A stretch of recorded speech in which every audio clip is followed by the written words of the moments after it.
Incumbent Bupati Maluku Tenggara periode 2018 hingga 2023, Muhammad Taher Hanubun bakal mengantongi rekomendasi PKS Maju bakal calon Bupati Malra 2024.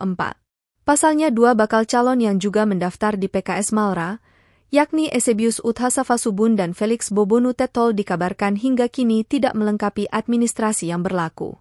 Hingga saat ini MTH masih berproses dan telah selesai pendalaman uji kepatutan dan kelayakan di DPW PKS Maluku, ujar Ketua DPD PKS Malra Isnaeni Rabrusun saat dikonfirmasi melalui pesan singkat WhatsApp, Minggu 9 Juni 2024.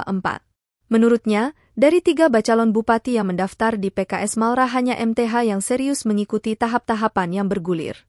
Untuk diketahui, hingga saat ini yang mendaftar secara resmi di DPD PKS Malra dan menyelesaikan semua proses administrasi maju sebagai bacalon Bupati Malra hanya Muhammad Taher Hanubun.